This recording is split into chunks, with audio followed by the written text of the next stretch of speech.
the news to your door. Breaking news, top headlines, the big story, the latest update, and all you need to know are only available on the African Actions Network, 2A Radio and TV. The only independent and balanced online news network.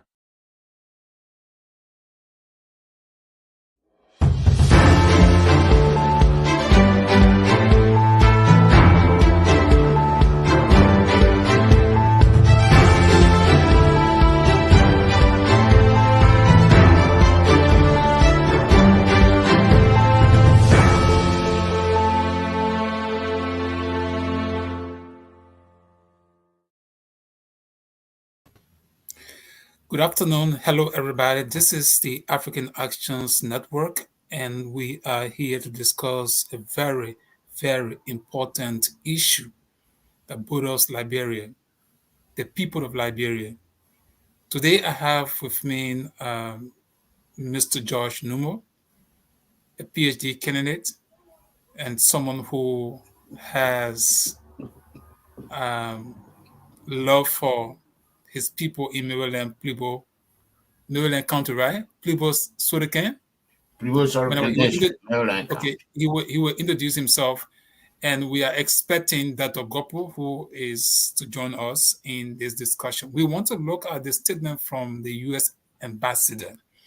In fact, just for your information, we have the statement is from the US State Department website, and that shows how serious this matter is. And so Liberians must take cue of this statement. And based on that, we have brought on board Mr. George Numbo, and Dr. Gopo is expected to join us, and we look strictly into this statement. Mr. Numbo, welcome to 2A Radio once again. And how is everything with you? How is Liberia, the elections, how the atmosphere?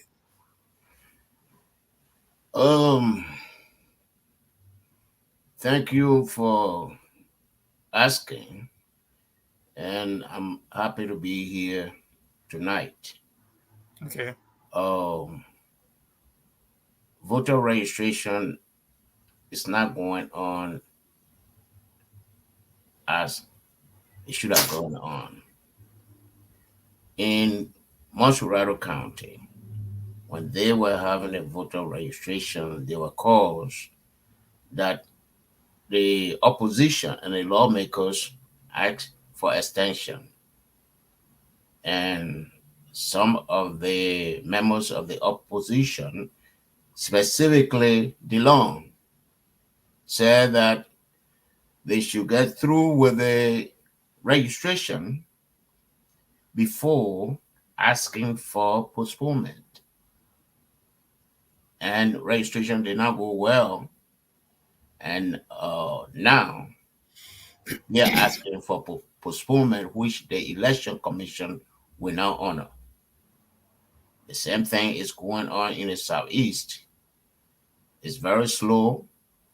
In Nimba, I understand that they have security forces at the polling centers. I don't know for what. So from my end, the whole process is not going on correctly. And okay. I think on this show, I said that before, and that's what is happening. With respect to the ambassador's statement. Before then, just hold on, Mr. Numbo. I will come back to you on the ambassador's statement, but I thought to give some highlights on some of the facts that I get here. Yeah. And then we'll ask you for your additional comment, and then we'll go straight into the discussion. Okay. All right. From what we have heard from the ambassador, he visited most of the counties, if not all. He said that, and he said citizens, destitute citizens are treated with neglect, meaning the people of Liberia are treating, the government is treating destitute citizens with neglect. If the U.S. Congress was able to ask him, that's why he would tell them. And you said further that the legislature is blocking the resources completely from reaching the people. the health and education, he's totally discouraged. And so he emphasized that. And not just the legislature, but he also blamed the Ministry of Health and Internal Affairs. He said there's a syndicate. People I blocking state resources, allocated resources, and these resources are not reaching the people. So we're going to look into that. And furthermore, he said there is a brand new hospital that seems to be very vacant. You have, the hospital is electrified. The UNDP is paying some good amount of money to a new solar panel, and that place is electrified. But yet, that building is vacant, and people are only using that place, using the workers to transmit whatever they're doing in there. That's also an issue. And he said that the U.S. government is about to build a 40 million state-of-the-art national reference laboratory. Now, that's good news for Liberia. I didn't know this, but that's what he said. $40 million state-of-the-art national reference laboratory. Now, but his concern is if the government cannot maintain what they have on the ground, he's worried whether they can spend, because he said if the state-of-the-art national reference laboratory is built, the government of Liberia would need about 3 to 4 million United States dollars to keep that place running the way it should be. Now, that's also a concern. Can the government that is not maintaining or that is not supporting their own institutions, can they maintain a state-of-the-art institution that is about to be built by the U.S. government? Further, he said the budget allocation is not being received, and that's some of the same thing we said previously. The 2022 national budget, money allocated for these facilities for the health and education are actually not reaching the people. All right, and 4 years marriage, something like marriage certificate. He said he visited some other centers, and he realized that even marriage certificates for the past 4 years are not being printed. Why? Because there are no printers. Can you imagine that? The ambassador is even spotting where people get married, Liberian people get married, and their certificate cannot be printed for the past 5 years. Because of what? Printer. I know there's a number you can buy printer, you send printer to Maryland, so you can marry so they can be printed. But we'll go to the discussion. All right, and he's also pointed out that, I said it, UNDP electrified solar panel building, nothing doing in there. All right, so you just get an empty building standing up. What's going on? It's a government has an excuse. And their excuse about all of this underdevelopment is because why? They are now saying Putin war, the Ukrainian war. They are blaming the war in Ukraine of affecting development in that country. And in fact, he said they are approaching donors. They've been telling donors to fill the gap because of the Putin war.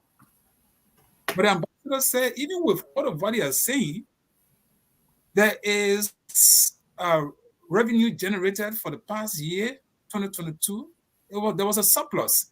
You had 3.7% more money being generated from state resources. So why don't you use the money now? Say you said there's a surplus, there's more money being generated from the revenue of the country. Why you can't use it? But yeah, you're giving an excuse that Putin war is affecting development in the country. So we're going to look at those things too that he spoke about. And he said U.S. taxpayers are spending $60 million a year on health care and $23 million a year on education, while legislators or the legislature is spending $65 million on themselves. That's an irony, right? You have state issues. That's a project is going to be developing, pro-poor agenda. But yeah, you take $65 million on yourself. When we, the Americans, $60 million from our taxes to take care of health and $23 million from our taxes to take care of health. So these are some of the facts that I got from his statement, and maybe we can listen to you. Maybe you can add or you can make an opening statement. We'll go straight into the discussion. Well, I think we should go straight um, into the statement. Okay. The statement about lawmakers blocking the funds. Hmm. I think it is both sides. Lawmakers to the money that is allocated for clinics. That money is not blocked by lawmakers because he's talking about the budget that they have already passed. The money is used for different purposes by the executive.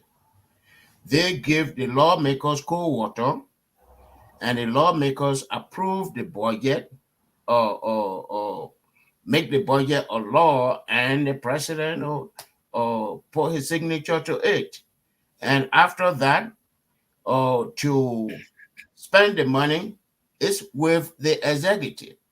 If the lawmakers were refusing to pass the law to incorporate the money allocated for these clinics or for schools within a budget, then I would squarely blame the lawmakers. No, but Mr. Number, I think I have a different view on that. The Okay. lawmakers do the allocation. I think you talk about $133.33 million or $1,000, right, for a particular health facility per year. Now, if there is an allocation for each county, you have passed the budget. Yes. And when the budget is passed, the only way that money should be withdrawn is through budgetary appropriation, meaning not appropriation, budgetary. You have to go through the Minister of Finance. There's a procedural step to do all of those stuff. Yeah, But that's let us the assume executive. now that the year ended, you approve the 2022 budget, and the 2022 budget, the money did not reach the people. The government is under obligation to ensure that they present budget performance report before you can pass the next budget. Okay. Good governance. Yes. So if that didn't take place and you pass a new budget and put money in that budget again, who should we blame? We blame the legislature. I want to take the side of the US ambassador. Well, because legislators can make. Let us assume that George Weah used the money, right? yes. Legislators would have asked questions. We put money in the budget for health. Most of us have visited our counties or our electoral districts, but we don't see these things. Where is the money? They would have raised this issue. Not as the ambassador raising the issue, not them. So for me, I believe that the entire government, why the ambassador is blaming the entire government, but it's clear enough that he says, what? This is a syndicate. Now, when he says syndicate, it means then that people are withdrawing the money that's being allocated. Okay. When you stated it, you said, the ambassador said lawmakers are blocking the funds. Right. That's what my statement is based on. Okay. If he has said that, lawmakers do not go back to make sure that the budget they approved last year, all that money is spent for the intended purposes. The lawmakers do not do it. The General Auditing Commission does not do it. I don't know if Internal Audit Secretariat, I don't know if it still existing. I mean, I feel that there is no GAC and there is no Internal Audit Secretariat. So, no, there the problems are. But to say lawmakers blocking the money, no, they don't block it. But they don't make sure that budget they pass, the money is used for the internal purposes. And government send budget, they put all these things inside to hide money that they will use Right. for themselves. And that is what That's the what ambassador happened. is talking about, Yeah. right? You pass the Mhm. budget and there's money there for health, and the money is not being utilized. The health condition in these countries are still bad of, and you ask no question, and you pass another budget, you put money in that budget for the same, I mean, purpose. Who should we blame? You should be saying, look, you know why? Last money we put money aside for health, and because this money is not being utilized, the money must be in the coffers of the government. But if they didn't do that, who should give account? We agree the executive is responsible to execute the budget. That is no argument. But he says he believes in his opinion that this is complete, blocking of resources is complete, and that points finger at the legislators. He said, well, lack of any alarm. That means it's so much organized that even nobody can say what is happening with the allotted amount. So that's why he says, well, the legislators are complete in blocking state resources from reaching the people. Okay, and where is this new hospital where they have solar panels and it is empty? They I said they can't. won in Bapuru. No, I don't think there's one in Gbaplu. I think it's either in Nima or somewhere. Nima Lofa. I can't get the particular. But the crux of the matter is he spoke about this new building, and that this building, the UNDP is funding or is providing some resources for the upkeep in terms of the electricity, the solar panel that are planted there. So why would you want to have an empty building? You can't. We talking sometimes we think that electricity is hampering, the functions of these institutions. But you have solar panel that's providing electricity, full blown electricity in the area, and you say only thing the people are doing are working out there, they are like transmitting, whatever, like using it for different purpose. Now the question Well, is, the government herself must have had. It's not just about building structures. It's about building structures and make sure that those structures serve the purpose for which they were constructed. Now, if UNDP is spending money and providing electricity, and you don't do anything major in there, it costs money. At the amount that he spoke about needed for the running of this facility, the new is almost facility. 300. Let me be sure. Let me be sure of this. Okay, he said virtually all of the. Okay, he said what? Let me start from this paragraph. I also visited most of the county's service centers, and in 2022, none had received any of their budget allocation. Usually around US $33,333. Okay, one center has not printed marriage certificates for 4 years because the printer broke, and their last allocation was received 5 years ago. Right? And Yeah. further to that, he said virtually all of them beautifully electrified. That's a UNDP electrification project he's talking about here. Electrified over the past 2 years with UNDP supply solar power systems costing over 35,000 to 40,000 each, and empty and employed staff by mostly salary employees in tidy buildings are reduced to the job of middlemen. So he's just telling you all the picture of what is happening. Even with the structure he's talking about, there is a solar panel, and they are using about 35,000 to 40,000 for each and amplifier staff, but these staffers are doing nothing. They are only being used as middlemen, maybe do something for the officials and all of the stuff. That's what you're talking about. But the crux of the discussion on this point is you as a government, the proper agenda. I'm sure they have goals set. Now, if I was talking to anybody, I would say, what goal can we attach this project to? They may have suggested to UNDP, and UNDP provided these solar panels to upkeep this building or these buildings. So if there's anything going wrong, we purely should blame the government. Because it's just the partners are helping. The partners are cooperating with the government and helping government in some sense. But even with the effort of one of the partners being named, UNDP, spending $35,000 to $40,000 just to keep the solar panel, and they're doing nothing in there. The employee are only seven like a middleman. Middleman means then the government maybe if they put quality and a little resources out of it. That's you didn't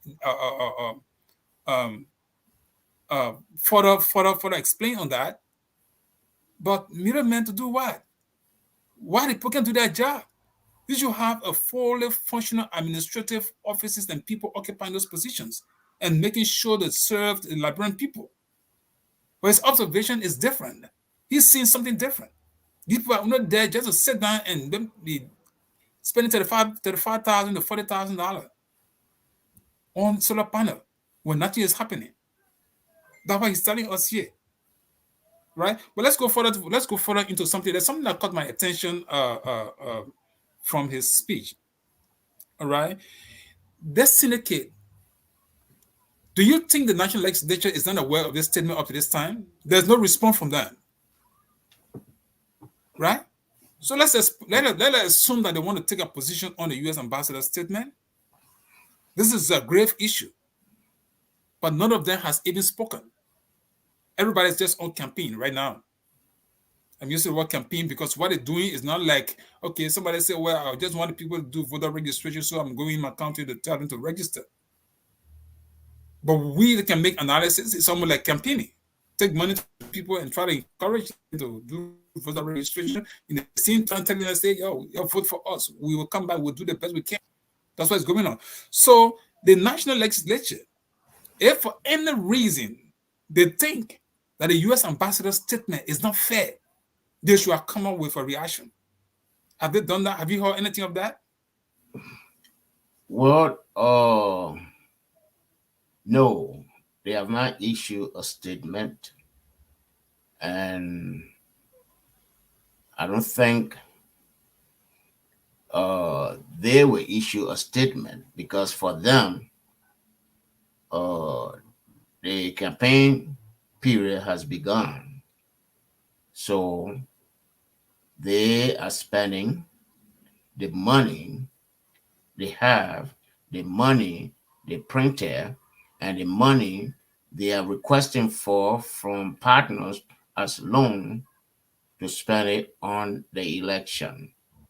I watched in my county, I watched Level Brown, the crowd behind him, his entrance into the county, and I asked one of my Pekino in Harper, I said, where did those people come from? And he told me they send motorbikes to villages for the leaderships of those villages to travel to Callaway, and they were spending 1 gallon. If you own a motorbike, they give you 1 gallon to go to Callaway, go to the event. When you come by, they give you 1,500 Liberian dollars. And the people are desperate. They are poor people. They can't make ends meet. So most of them don't pay for it. But Mr. And Buffalo Chambers, who is the speaker, my understanding is that he had to travel to the Ivory Coast and then travel by road to go to Plibo because he could not travel on the road to Maryland County. So no. That's a good information because if he cannot travel on his own road, people who are destitute, in the words of the ambassador, they're traveling on that road, and they are there every day. And they are how many times can you do you remember how many times Baba Chimo been in the district since he got elected? Maybe 3 or 4 times. Okay. So Since then that the event. issue is, do you think the people of Maryland County are destitute? Because to be destitute, you should know your own condition, right? And I'm saying this because I saw the video, right? Our correspondent in Maryland County carried the arrival ceremony live, and the Marylanders were dancing, and that was a real display of welcoming their leaders, which nothing wrong with that. But that would suggest to me that they are satisfied with the current condition they find themselves, right? Right. I mean, I won't call all of them destitute. Those people,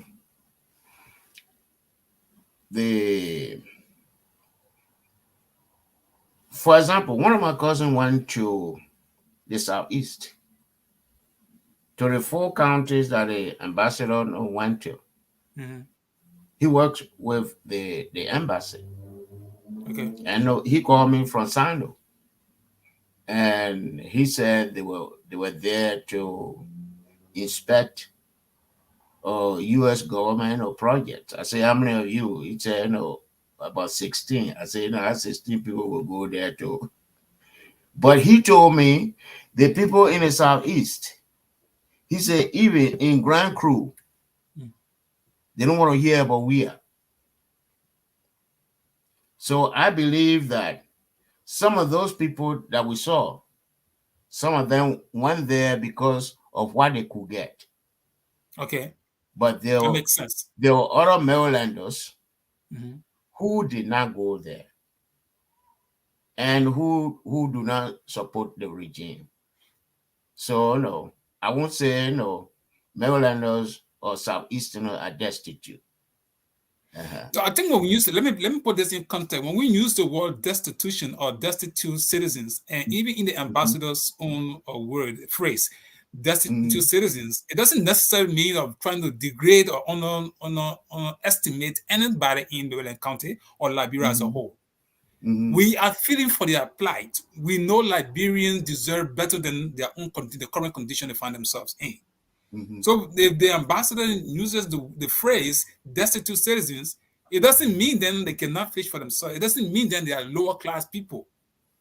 It's just like emphasizing their condition. Every Liberian needs to be able to be able to feed their family on a daily basis, need to send their children to school, need to get their children to hospital when there is times of illness, need to travel freely, need to have a good farm to market roads. They need better hospital, they need better school system, life should be better for them. If those conditions are not well, that's the purpose of which people are using these words, not necessarily looking at them to say, well, we are degrading them. So a Marylanders gathered. I'm saying a Marylander gathered because Buffer Chimo was in the county, or Blabble Brown was in the county, or other leaders were in the county, and they turned out in the numbers. Like you said, there are a few things we make out of those things. We know crowd cannot determine what's in the minds of the people. Somebody can go and stand just to watch. Like you said, motorbike. If I was one of those persons who riding motorbike, and I make my living out of that, and somebody come and say, well, I'll give you $2,000. When I can make $2,000 a day, why not? I will go for it. Yeah. Right? But that's a mixed reaction, because when we see the crowd, we make analysis, and the best analysis we can make, have these people forgotten that they suffered for 5 years? We ask these questions. Have they forgotten? Because if you were sick, if your child was sick, or you did not have, like the school we carry in Maryland County, you saw it, right? That did not befit anybody going to sit in those classrooms or those places. We carry the hospital. The ambassador just confirmed some of our own low effort in Maryland County to be very specific. We reveal all of those things. 2 elevator data. So if you see the people gathering in the number, I would think if I have suffered for 5 years and somebody come in, I probably would say that they'd be looking at them. What's going on? What do people think we are? That should be the question people should be asking.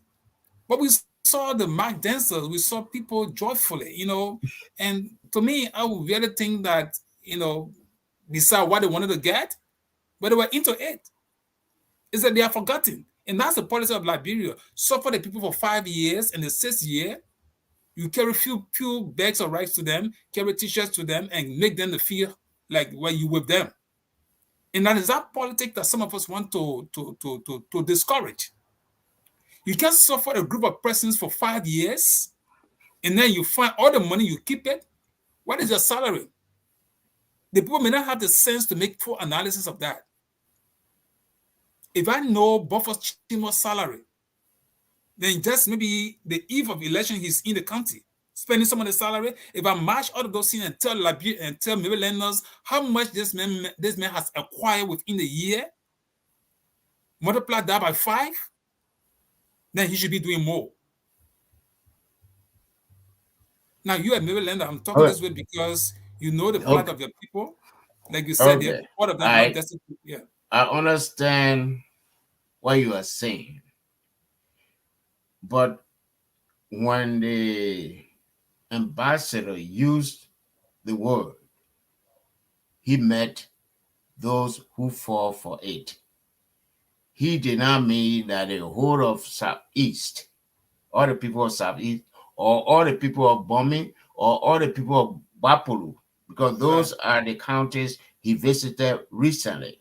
Mm-hmm. But he meant the people who fall for it. So that's why I'm telling you that it is not every Marylander that went to the Buffer Chambers or the Level Brown. So when you ask if Marylanders are destitute, that's what I was responding to. But the people that fall for it, I mean, we have the right to call them destitute people, because how the ambassador call it, pay and play. That's pay and play right there. Right. That's what he did. See, the vice president went there, and she was in River G, and the superintendent posted go ahead. her picture. Yeah, go ahead. Okay. And nobody had anything bad to say.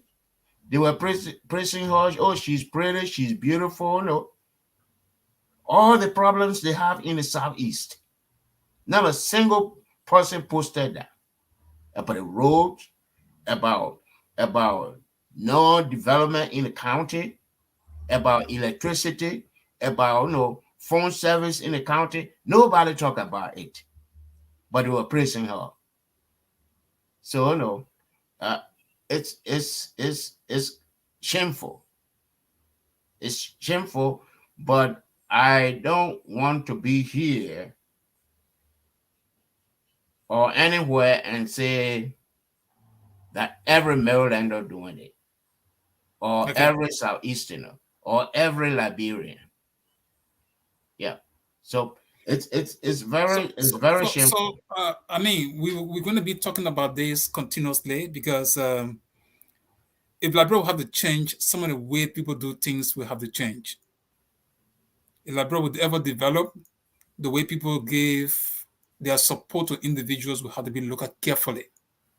Now, we are not here to blindly criticize people, but people must do what they are elected to do. People must do what they were appointed to do. By that, Liberia will be better. When Liberia is better, it will be at the benefit of everyone. So this issue that the ambassador has raised is not just the ambassador saying it.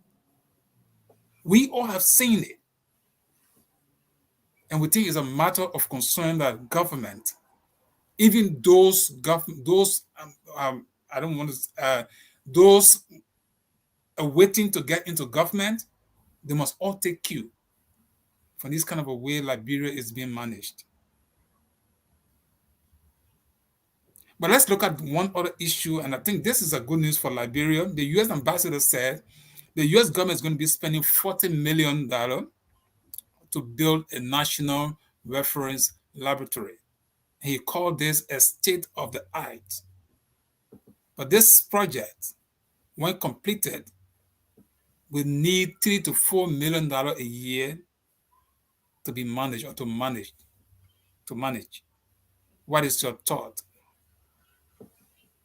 Well, I I feel that it is a good project, and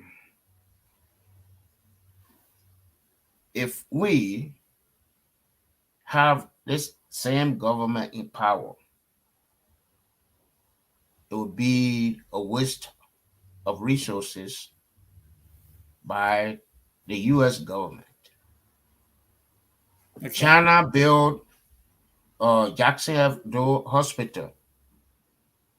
What did this current government do? They went there and collected some equipment from there and took the equipment to Monrovia. So that's why I feel that with this government, it will be a waste of resources. And I think Jackson Hebdo Hospital is a referral hospital that covers the rest of the counties on our side, including Maryland County. Okay. Yes. But they went there, they took the equipment from there and took the equipment to Monrovia. The youth in Nimba County wanted to stop that. Right. But to my understanding, the superintendent of Nimba County told them to not do that. So that's why I feel that it will be waste of money, and the government share, they will not pay it. And that will create problem for the hospital. So if you are to advise the U.S. embassy, what will you tell them, that they shouldn't continue on this project? Well, I don't think they have already started it. It is their intention. Yeah, he said to spend, so we take it as not yet started. Yeah. Okay. We don't know their timetable anyway. Well, my advice would be, to wait until after election. I'm sure they know that. If the same government is there, let the government come out with a buck value of their support for that hospital for the next 6 years. Okay. Mm-hmm. I think that make a sense, and I also think that for the U.S. government to be spending such a huge money, and they themselves are not seeing results. Like, for example, just like you said, if UNDP is even funding the electrification of structure in the countries using solar panel, and the desired result or the purpose for which those buildings were constructed are not being are not encouraging, we do not think that continual construction of these buildings, matters most. The fewer, for example, I feel, look at JFK. Why, if JFK is prepared, is furnished, is provided the needed medication, equipments, medications, whatever that is needed, why, if all of this money go into JFK alone? We know that people will say, well, we need to decentralize, have these things. But the first thing is, you do not have a very good medical center that even when Joy Weah gets sick, he will go there to take treatment. When Samuel Tuer had an accident, he had to fly out of Liberia. So why don't you, in the first place, why don't you provide all necessary opportunity for JFK to be state of the art medical center? That even Jensen here could say, maybe one of the, some kind of operation, I say, well, when I go Liberia, I'll spend small money, let me go on vacation and do my operation in Liberia, pay whatever little money I had to pay over there, and come back. You myself could be talking about, well, I have few dollars, I have some medical here, I know what my own condition. Let me go to Liberia and go take some treatment because I know that there is a state-of-the-art medical center in Liberia. But you don't have one, and you still want to be constructing buildings all around the place, and these buildings are not serving the purpose. So I would agree with you that there's a need for the U.S. ambassador not only to wait for the elections, but to re-examine this project and see where they can put this money. $40 million is something. And again, just to add, there's another connection here. The U.S. government says they spend $60 million on healthcare alone or health facilities. Now, that's another question that that's another issue that we can also ask the U.S. ambassador, right? If you spend $60 million every year, that's a huge sum. That also should help to strengthen the health facilities in Liberia. Now, what I do not know is whether this money is going into the national budget or whether the government is giving the money directly to them or not. Or is it a U.S. embassy's project that they go into these places and they use the $60 million or whatever? So they are more concerned. But if you don't have a government, a credible government, they themselves cannot they can have the moral rectitude to ask these necessary questions. Because what they themselves get, they're not managing it properly. So we will go ask the U.S. ambassador, okay, you say you spend $60 million every year. What is happening with it? Well, the U.S. Embassy project, they are quick impact projects. Okay. And they do not cost more than $10,000. That is the embassy project. But the $60 million, I think you remember a recording from Kakata where the medical doctor was saying they should inflate the prices, telling the procurement officer, and that recording got to the embassy. So there are certain hospitals in the country that the embassy is supporting. Okay. I'm not sure if the embassy is doing it through the health ministry or not. Okay. But that's all I know. And I think you will remember we're in Liberia when there was a conflict between Amara Kone and Dr. Gwenengari.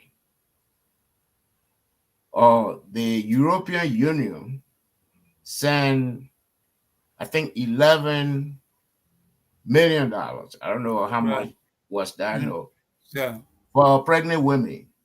And that money, Kone told Dr. Gwenengari to open an account. He opened the account, and that money never got there. So no. Okay. So those probably might be things. Yeah.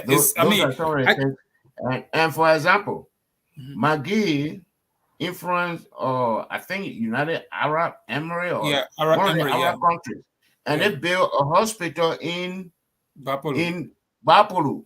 Right. And the Arab nation that built a hospital, they had to take helicopter to go when they were opening the hospital because there's no good road there. And the hospital site is not connected to the nearby towns. So how somebody will go there? Nobody. So it might be one of the hospitals that the ambassador is talking about. Yeah. Well, I guess we just thought to throw light on that because he said U.S. taxpayers $60 million a year is used on healthcare, and $23 million a year is used on education. While legislators spend $65 million on themselves. Now, these are all issues that Liberians should be sitting to think: how can you get the country out of the current situation? Okay, I think Dr. Gopu is joining us, right? Okay. Okay. Dr. Gopu, how are you? Welcome, Dr. Gopu. I'm good. How are you? Fine. Sorry for being late. I was on the road. Oh, no problem. There's a lot of busy schedule. Sorry for embarrassing you too, and thank you for coming. Well, we are discussing the U.S. I'll be right back. I mean, continue. I'll be hearing you. Yeah, but don't stay long there. Oh, no, Okay. no. So, Dr. Gopo, we are discussing the U.S. ambassador's statement, and if you have been monitoring us, we've been looking at different segments. The U.S. ambassadors making comment about citizens, destitute citizens being treated with neglect. And he also talked about a syndicate involving legislators, Ministry of Health, and Internal Affairs, what seems to be a situation involving resources of the country being mismanaged. And further to that, he spoke about the U.S. decided to spend $40 million on reference and use word, and he talked about budget allocated, for 2022 were not properly accounted for relative to the same facilities in the counties, and these are concerns that you raise. And further, then he also talked about government is giving continual excuses, and right now their latest excuse is the war in Ukraine, Putin's war, is really embarrassing the undertaking or the development of Liberia.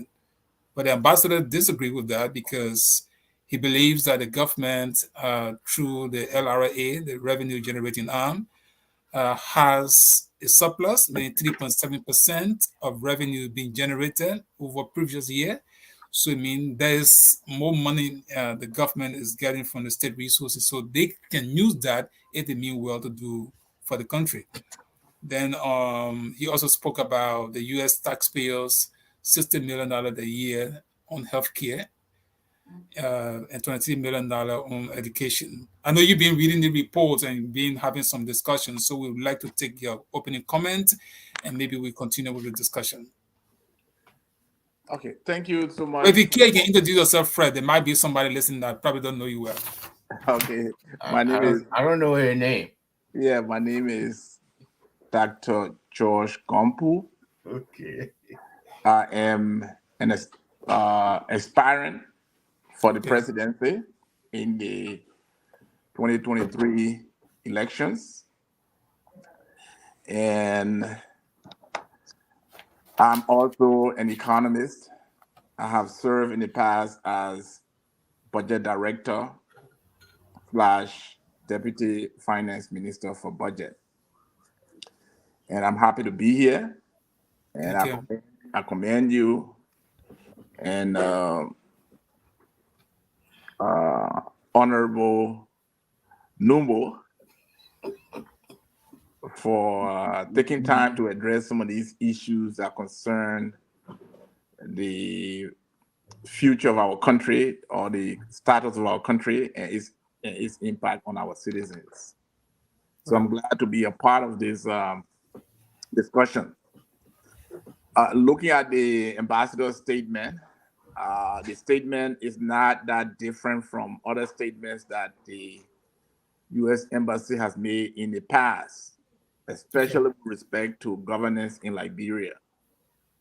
So the key idea that I took away from the statement is that the system is not working, right?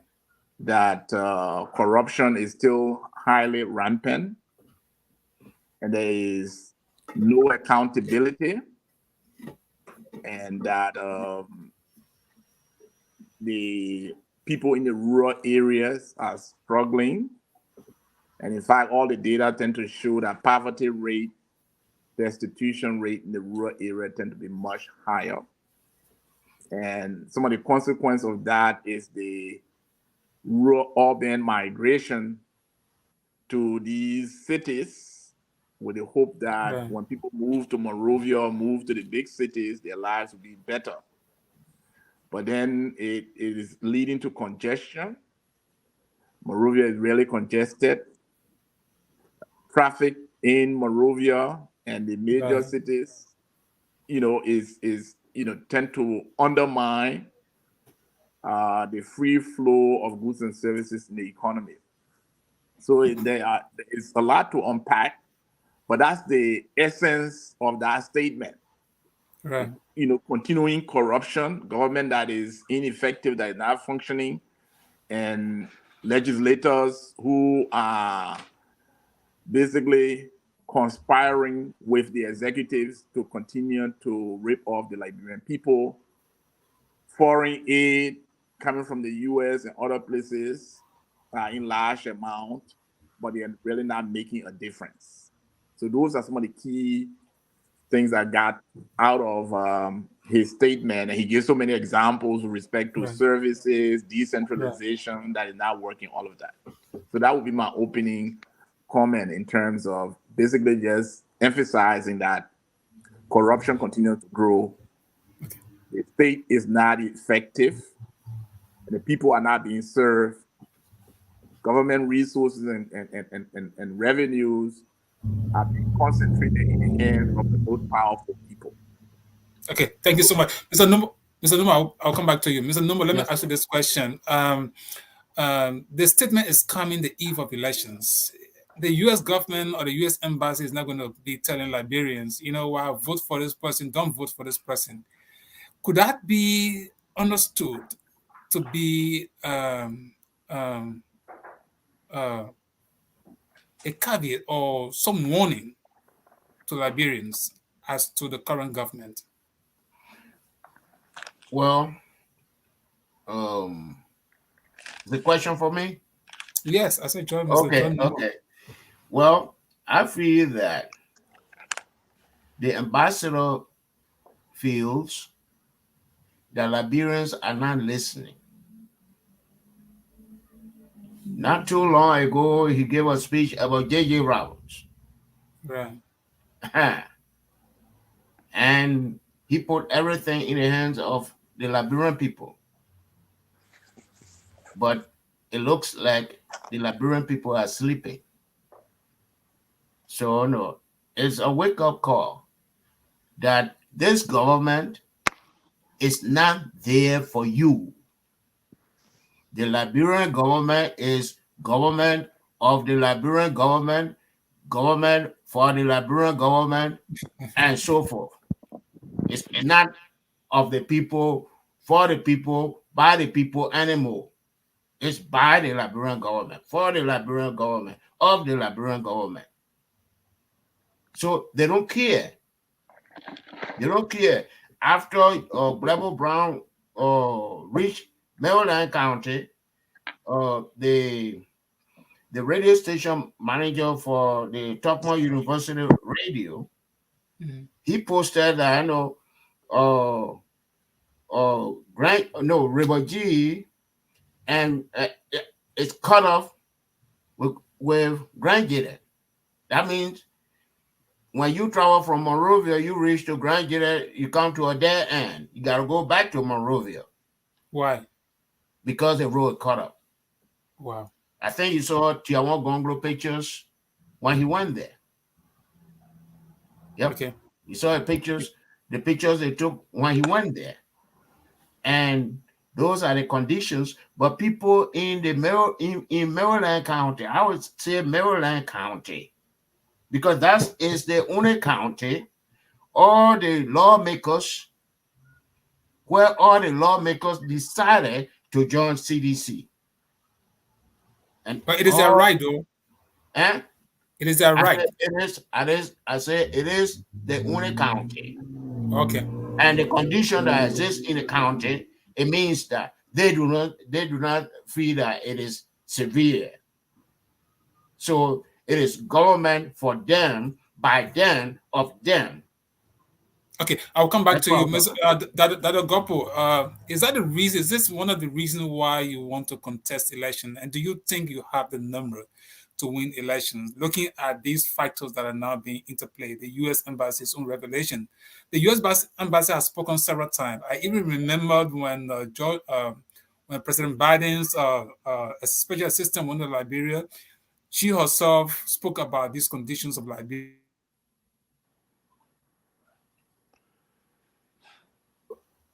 That the couple, Right. can you make the difference? It said in a way that you think you want to get in the race because you can make a difference. Will you get the number in the first place? Yes, I think the prospects are really good. Our people are tired. Please don't say you will pray. Our people are tired. Our people have prayed. God is willing to deliver them, but they need leadership, especially the intelligentsia needs to rise up and move away from this politics of self-interest. And that's one of the things that is killing Liberia. The legislators are concerned about their own personal interests. The executive is the same thing. So as a result, the country has so much potential that is not being realized. We're not investing in those areas where we should invest. And like Noble said, these things are happening, and it would take new leadership, not leadership that emerges from the old boys network, but grassroots leadership that connects with the people, laying out a vision for what we need to do in terms of solutions, that finds a way to bring on a new team whose background have been checked, whose record are clear with respect to integrity and accountability, and that hits the ground running. Not the traditional approach to leadership where government comes in and they say, oh, our focus is on road construction. And then after we're done with road, then before we can think about agriculture, then we can think about water, then we can think about education. No, our approach is comprehensive. We need roads, but you cannot have a situation where you're only building roads and people are hungry. You cannot only be building roads and the schools are falling apart. You cannot only be building roads while the hospitals are not functioning. So we're talking about creating a new order where you have accountability. And with respect to the budget, these guys are playing games. They're playing games. We have one of the worst finance ministers we've ever had. And because the legislature is conspiring, they look the other way. These people could be brought to book because if you allocate funding, there has to be a way to follow up to find out whether the budgetary allocation are being disbursed consistent with what was allocated. And what the ambassador is talking about is a situation where you build the budget, but then you do not look at what we call the fiscal outturn. The fiscal outturn is the real budget. It's the actual budget in terms of what actually happened. So when you start looking at 2023 budget, you're supposed to look at the fiscal outturn for all those allocations for 2022 to see whether Telawine Hospital, we allocated $150,000. Let's see how much the Telawine Hospital actually got. Right. Before we can talk about new allocation. The legislature know that, people in the legislature know that, but because of the way they operate, they basically, the finance minister goes there and says, gentlemen, don't forget about that. Yeah, your thing. And then they just move on. Why should it take the ambassador of another country to come to our country to raise these issues? Right. That are so glaring and they're so visible? And we have people who are being paid to do this work. Do you think George Weah should dismiss some of these people? George Weah cannot dismiss them because they are all working together. He is fully aware of what is happening. You know, I think this guy is the longest serving finance minister. If you look at all the finance ministers, you know, when you last for 3 years as a finance minister, then Right. you done well. But most of the finance ministers have never lasted beyond 2 years. This is the first time in so many years you will have a finance minister Mr. Nomo, stay in Mr. Nomo, office. Mr. Nomo, you're laughing, but I mean, because sometimes when these kind of critical reports get out that seems to be damning on the country's image, a leader sometimes takes some decision. A certain president will say, okay, it's time I will reshuffle, let people go for the interest of the country. I leave safe face. Dismiss somebody, suspend some people, or ask someone the hard question. You don't have to say Samuel 12 was for in his eye. But somebody say, hey, step aside a little bit, let me look at the country in a different direction. Mr. Nomo, why you think people shouldn't be dismissed? Okay. I was not laughing because of anything like that. But you saw Amara Corner, right? Mm-hmm. Amara Corner was dismissed. He was asked to resign. Mm. Pressure came from all corners. And that's how Amara Corner left that ministry. I know about it. And we are, as Dr. Gompu said, we are in it. So no, a rogue cannot fire a rogue.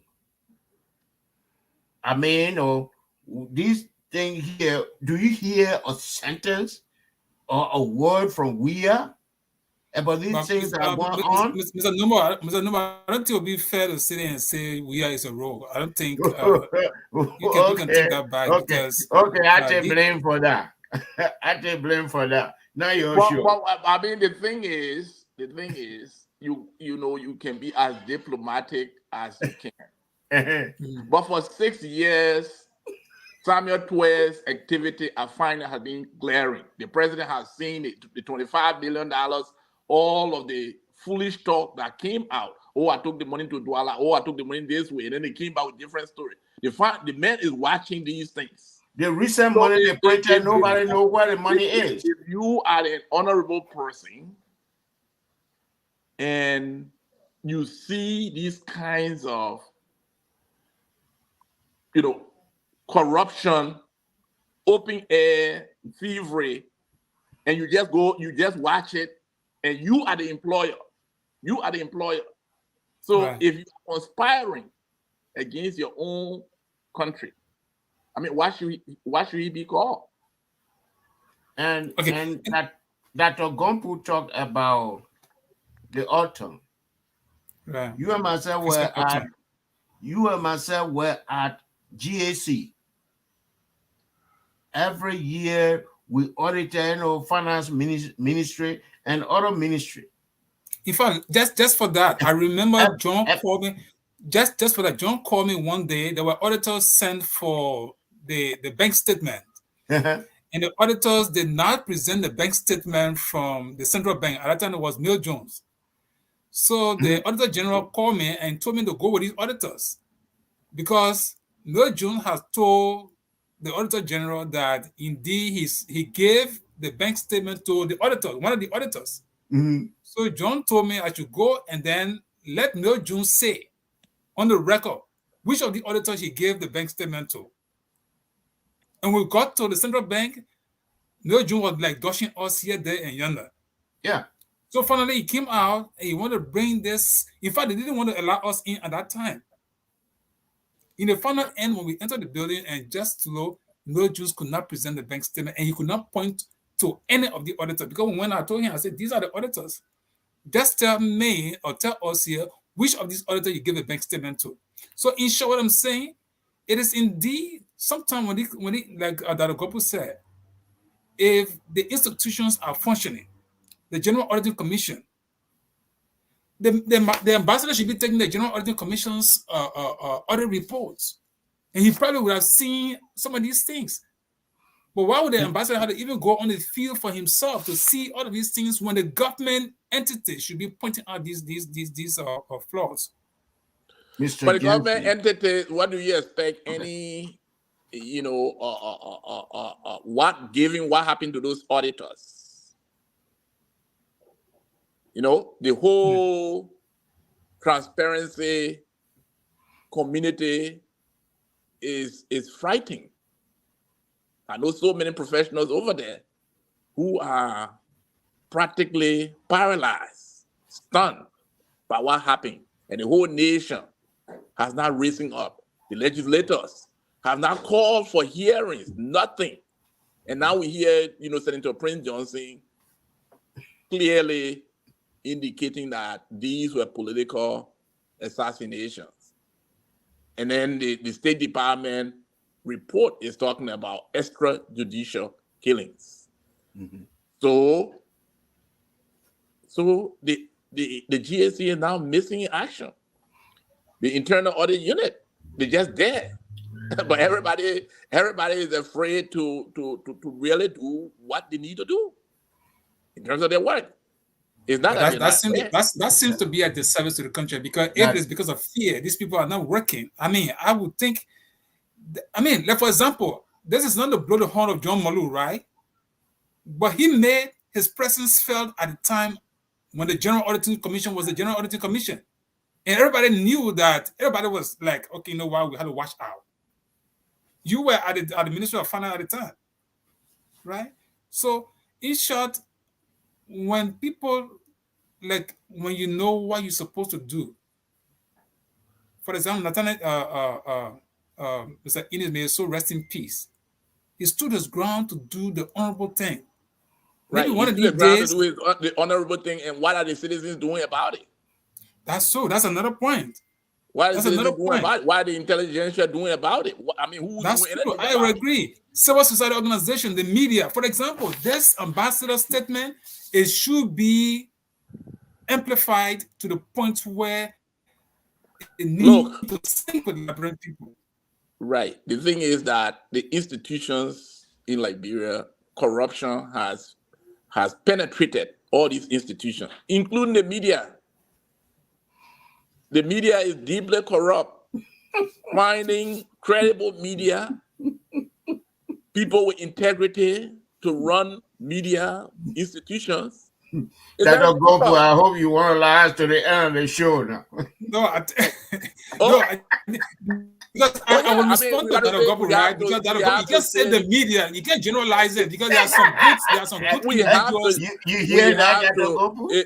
If we have to generalize, if 99.99% is conspiring, failing to use standard journalistic methods to investigate matters, to get deeper into whatever, and they for survivor's sake, they are writing stories on a basis of how much they get paid.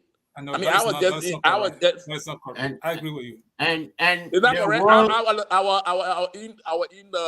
I was just home, and one media house, called me and said, we've heard that you are a candidate, and we want you to appear on our show. Mm-hmm. And I said, yeah, that would be good if they want you to discuss some of the issues that you're running on. I said, great. So we planned the thing. Before I could arrive at the station, they called and said, but it's going to be $175 for your appearance. And I'm like, you need to start paying some money to us here too. We got John, no more. You need to start putting some money together for 2 Jensen, you want to bring the cartel business to the US? You want to bring the cartel business to the US? Not that. But it's very sad. It's very sad. But I think I'm surprised. But they say, but it's negotiable. So I basically didn't, we're out of cancel because it was shocking. So when you do media work like that, journalism is a profession that requires, some level of scrutiny before any stories are released, because people rely on you. But then when you begin to compromise yourself, then you got a problem. So the media has been significantly compromised. We will not say 100%, but I mean, who is that 0.1%? 99.9. Right. So maybe Jesse, you might be no. We have 0.9%. honestly we have some. I mean, it's a good point, and there's a lot of concern about the media, and there's a lot of concern about even civil society organization, even the church, and the Muslim community, and Council of Churches. we can talk. Yeah, Mr. Nomo, you say something? I said Liberian Council of Churches. Okay, fine. So all of these factors now are interplaying because when you have someone like George Numa with the bag of money and deciding to give people at his will and pleasure, and people don't stand in for who they are, this is what gets society to degenerate into something else. In the final analysis, there might just be something may just happen one day that we don't want to hear about. Because when all those things go on, in the final analysis, society fails. And the journalists are not reporting. The journalists are not reporting. They're not, they are selective in their coverage. Major stories come up. All of our newspapers. How many newspapers do we have in Liberia? Over 20. Right. So are you telling me that none of them saw Telewanya Hospital? None of them knew that Telewanya Hospital had not received its budgetary allocation for an entire year? I agree. But you know why? The ambassador said this. Knew that equipment were taken from Jackson Abdul Hospital. You see? I agree because the ambassador said again. Let me emphasize that the ambassador said the lack of any alarm is a direct responsibility. Is directly let's say blocking of resources complete. Points fingers at legislators, and that is the lack of any alarm, meaning there's people cannot get the information out because the media is not working. We need independent media in the country.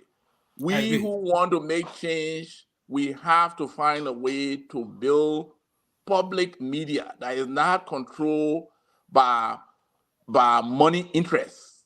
Right. But it's not controlled by somebody who just put up a radio station as a private business, and all they're trying to do is to make money. So it does not matter, who comes in and say, hey, don't talk about that story. Here is your envelope.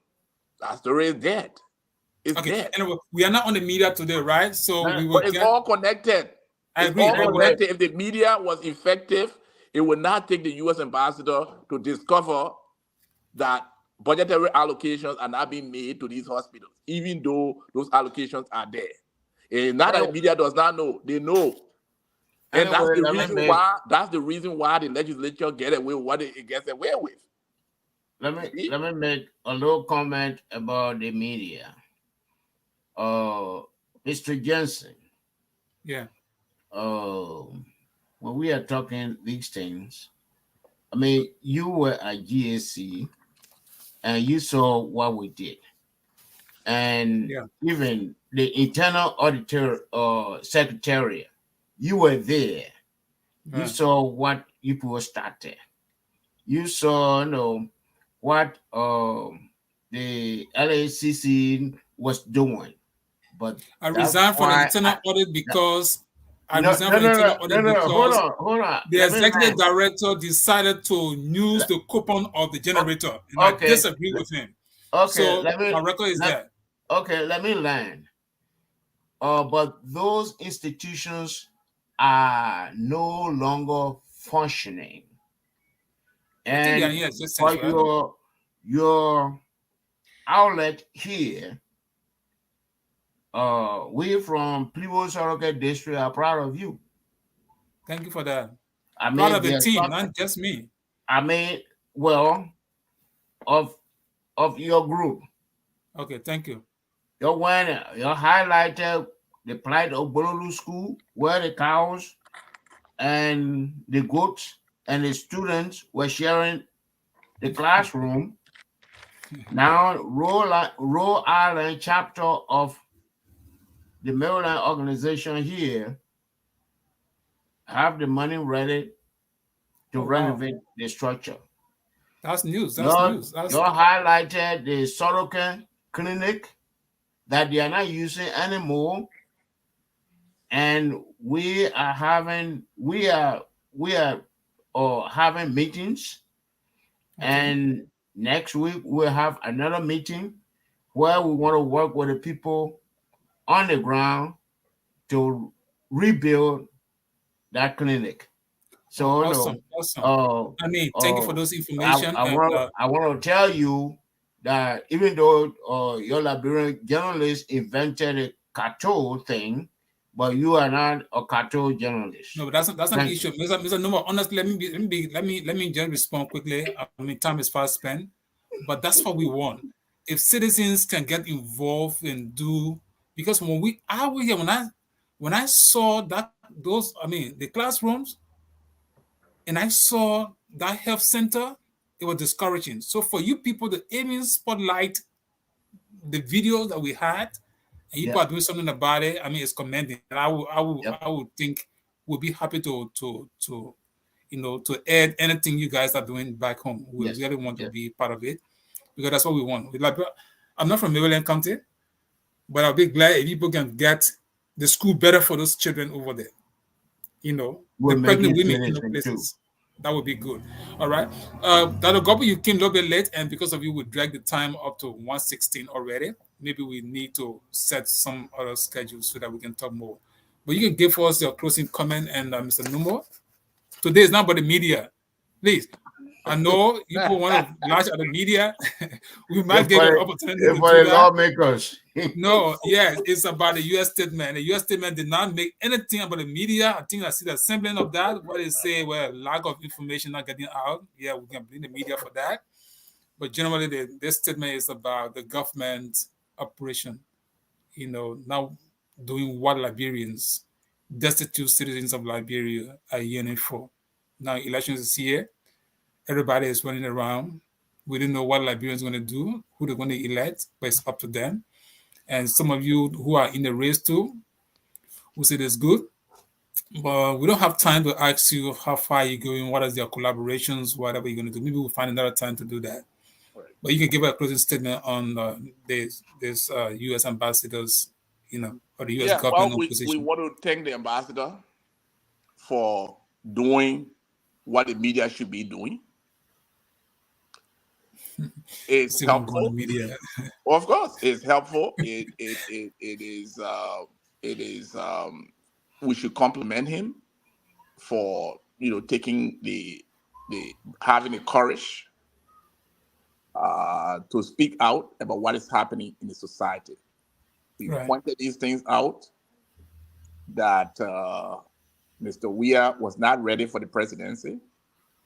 So I am not very surprised, because before he became president, a number of us said that this job, this presidency, is not just a crown or an honor to be given to your beloved child or your beloved friend. And this is something that so many Liberians do not understand about the presidency. I've worked very closely to the president's office.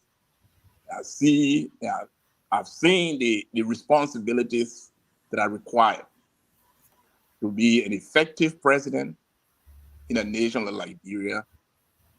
You must have very clear vision with respect to where you want to take the country, and be able to develop strategy as to how to get the country there. It is not just a glamorous job to control resources and ride nice cars. Right. It involves a lot of executive decision making. Sure. For the execution of policies, for the making of policies. And those policies are not just policies to be made, but policy making that will produce solutions. As the society grows, the number of problems will grow. Policy makers, including the presidency, has to be ahead have to be proactive in terms of producing those policies to keep delivering for the citizens. And we predicted these things. It was very clear this guy has never had any policy making job before. Neither has he written any policy paper ever in his life that anybody can see. And the way the government is running is not different from how CDC has run. If you look at the history of CDC, you get into CDC, nothing is happening that is new in terms of corruption, in terms of how you raise money, in terms of who gets money, how decisions are made, and what have you. So nothing is strange. What we as Liberians need to do, especially the intelligentsia, the media, who care about Liberia, we got to rise up. We have to collaborate and really get out to educate our people. Okay. Because again, again, the legislature is collaborating with the executive to rip off the Liberian people, just as the ambassador has indicated. The question now is what to do about it. How do you bring that to an end? And I would say that citizens, especially those of us who are privileged to understand government and how government works, and to have had the experience and the privilege to have served and know the loopholes, need to collaborate. We need to sacrifice to generate resources to educate our people. If the citizens begin to hold their legislators accountable, we want to know how you are voting. We want to know your response to XYZ. We want to see you every quarter to make your report on all of the bills you voted on all of the bills you collaborated on all of what you did in the legislature. Quarterly, we, the citizens of Plebo, Southern District, this is what we want from you. Otherwise, we're going to do a maybe they could do a letter, maybe a letter to declare a vote of no confidence in our legislature, and we'll raise money, or our legislator, and we'll raise money and we'll publish it. Okay. Dr. Gopu, I know you have so much on your plate, and the platform is yours. We will organize another day where we need to hear from you. I mean, you are in Liberia. We don't know how your campaign is going, how you're collaborating with other grouping. Probably we need to set up a special day. We just, talk to you and hear from you. We're not going to charge you anyway, so don't be afraid of that. The whole day. No, you never charge me. So no more. I'll give her your closing comment. Right. No, thank you. On you the top of it, thank you. I want for you to give Dr. Gompo a whole day. No, Dr. Gompo, we can schedule a Saturday. We just talk, because for me, I'm curious about knowing more about Liberia. Well, I feel that the mysterious killings in the country are as bad as the Boyo business. I feel that the government has found a loophole, because all the drugs that go through the port of Monrovia, there are people that detect it. So they have found Maryland County. Recently, there was drugs found in a town or near Harper, and that did not make the national news. And I feel that our lawmakers need to do more than they are doing. And that was not the case when we had accountability institutions. But in the absence of the accountability institutions, we still hold the lawmakers responsible. They are not doing that. And last but not the least, the Bar Association, the Liberia Council of Churches, the Interreligious Committee or Commission, all these I call it human rights organizations in the country. Now they have become praise singers for the weird government. And I believe what the mysterious death, I believe no man or no dad or mother want to send their child to school to do auditing. So that is very terrible for the whole country. And that's my point. Thank you. You are muted. You are mute. Thank you so much. Those were the voices of Dr. Gopu and Mr. Numo. They have been addressing themselves to statement from the US ambassador. The US ambassador's statement, I can squarely just take a phrase from there. Destitute citizens are treated with neglect, unquote, quote unquote. All right. With those being said, that's how we come to the end of today's program. Thank you for joining us and share the video. We'll be glad if you have a word, just contact us. We'll be glad to bring you on to a radio. Thank you and have a pleasant and wonderful day. Thank you. Yeah. We deliver the news to your door. Breaking news, top headlines, the big story, the latest update, and all you need to know are only available on the African Actions Network.